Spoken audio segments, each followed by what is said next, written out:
Students, chapter 7 death of a partner से again हम same topic को कंटिन्यू करेंगे, that is calculation of deceased partner share of profit up to the date of death. यानी जिस partner की death हो गई है उसके प्रॉफिट के शेयर को निकालना सीखना है।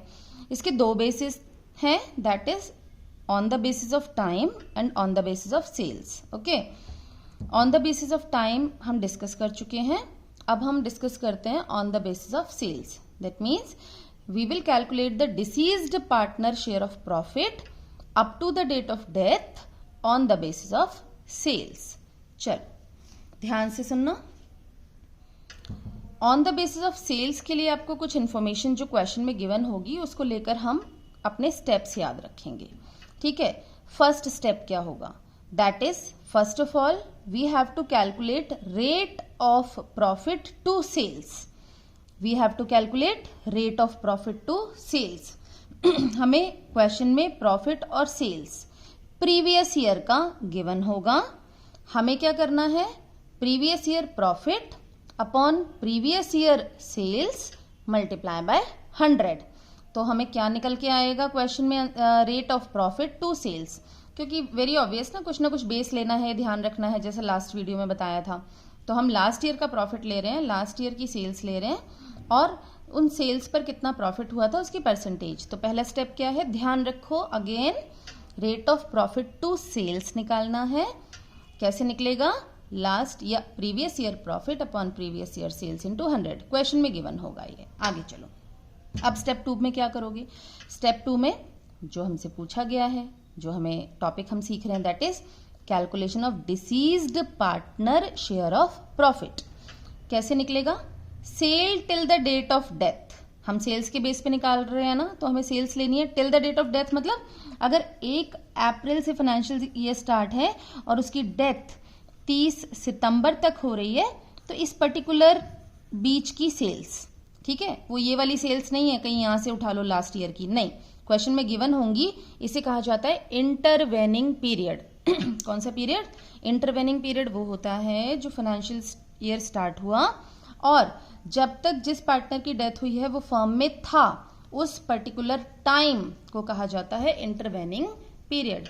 तो इंटरवेनिंग पीरियड की सेल लेनी है, यानी sale up to the date of death multiply by rate upon 100। अब ये रेट अपॉन 100 कौन सा आ गया, ये जो तुमने फर्स्ट स्टेप में निकाला होगा आएगा 10%, 20%, 30%, what ever it will come, वो हमें यहाँ लिखना है, मल्टीप्लाई बाय। अब भाई हमने सेल्स के बेस पर प्रॉफिट तो निकाल लिया, अब किससे मल्टीप्लाई करना है, मल्टीप्लाई बाय शेयर, जिसका शेयर निकाल रहे हो, किसका, ऑफ डिसीज पार्टनर। तो स्टेप्स याद रखो अपने। फर्स्ट स्टेप में निकालोगे rate of profit to sales, मेरे बोलने से याद हो जाना चाहिए झट से, that is previous year profit upon previous year sales into 100। जैसे ही रेट निकला आपको स्टेप 2 क्या करना है, डिसीज पार्टनर का शेयर निकालना है प्रॉफिट का। कैसे निकलेगा, इंटरवेनिंग पीरियड की सेल लेनी है, यानी sale till the date of death लेनी है, मल्टीप्लाई बाय रेट अपॉन 100 जो फर्स्ट स्टेप में निकाला, multiply by share of deceased partner. कुछ स्टूडेंट्स पूछते हैं मैम इसमें मंथ क्यों नहीं लगाते। मंथ इसलिए नहीं लगाते क्योंकि हम जो सेल्स ले रहे हैं वो up to the date of अप्रैल से 30 सितंबर के बीच की ही ले रहे हैं सेल्स। तो वेरी ऑब्वियस जब इस पर हम रेट लगाएंगे प्रॉफिट का, तो जो प्रॉफिट निकलेगा वो इसी बीच का निकलेगा, तो हमें अलग से मंथ लगाने की जरूरत नहीं है। ठीक है, चलो अब एक एग्जाम्पल लेंगे। Let's take an example. Example बहुत ध्यान से सुनना है। A, B, C are sharing profits in the ratio 2:1. Okay, B died. हमेशा क्वेश्चन पढ़ते हुए ना हमेशा सर्कल लगा लो। कई बार क्या होता है हम थर्ड पार्टनर को सोच लेते हैं हमेशा कि वही उसकी डेथ हो रही है और वो ही एडमिट हो रहा है, ठीक है, एडमिशन रिटायरमेंट डेथ में। क्वेश्चन को पढ़ते ही जल्दी से वहां सर्कल लगा लेना है जिससे टाइम खराब ना हो। ओके, अब चलो आगे। बी डाइड ऑन 30 जून। 30 जून को इसकी डेथ हो रही है। क्वेश्चन में जब सेल्स के बेस पर निकालते हैं, अभी तो मैंने पढ़ा नहीं है, जब पेपर में आप पढ़ोगे तो हमें मंथ निकालने की जरूरत नहीं पड़ेगी। आगे चलो, books of accounts are closed on 31 March every year. यानी जो बुक्स क्लोज होती हैं हमारी 31 मार्च को होती हैं, इसका मतलब ये है जो फाइनेंशियल ईयर स्टार्ट होता है वो 1 अप्रैल से स्टार्ट होता है। आगे चलो, sales for the year ended 31 March 2002 2022 31 March यानी प्रीवियस ईयर की सेल्स दे रखी हैं, was 3 lakh, sales was ₹1 lakh between the period from 1 April 22 to June 22। ये जो सेल्स होंगी ये वाली 1 लाख, ये इंटरवेनिंग पीरियड की सेल है, ये वाली सेल प्रीवियस ईयर की सेल है, ये इंटरवेनिंग पीरियड की सेल है। ध्यान से देखो, ये पढ़ना आना चाहिए, बाकी तो क्वेश्चन आराम से हो जाएगा। Profit for the year ended 31 मार्च 22, भाई सेल 22 की दे दी हमें 3 लाख, तो प्रॉफिट भी तो चाहिए पिछले साल का, वो है 30,000। ध्यान से देखो, तो ये प्रीवियस ईयर का प्रॉफिट हो गया। आगे चलो, calculate disease partner share of profit. कैसे निकालना है डिसीज पार्टनर, 3 नंबर का क्वेश्चन होगा। तो कैसे निकालना है disease partner share of profit, देखो स्टेप 1, अभी हमने स्टेप सीखे थे ना, तो स्टेप यहां से देख लो again. Last year profit, last year sales into 100। चलो रेट निकालते हैं। देखो, rate of profit to sales is equal to previous year का profit upon previous year sale into 100। तो प्रीवियस ईयर का प्रॉफिट है 30,000, प्रीवियस ईयर की सेल है 3 lakh, multiply by 100 is equal to 10%। हमारा जो रेट निकला प्रॉफिट टू सेल्स का वो क्या निकला, 10%। ध्यान से देखो, स्टेप 2 डिसीज। अब स्टेप 2 में क्या निकालना है, अपनी पिछली वाली स्लाइड को देखो, deceased partner share of profit निकालना है। तो deceased partner share of profit कैसे निकलेगा, sales till the date of death multiply by rate upon 100 multiply by share of deceased partner.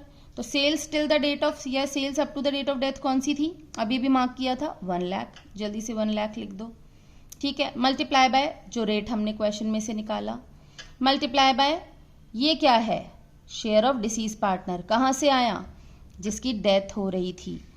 2 2 1, ए का शेयर 2/5, बी का शेयर 2/5, सी का शेयर 1/5। 5 कहां से आया, टोटल करो, 2 2 4 और 1 5, दैट मीन्स बी का शेयर लेना है 2/5, ले लिया, 4000 विल बी योर आंसर।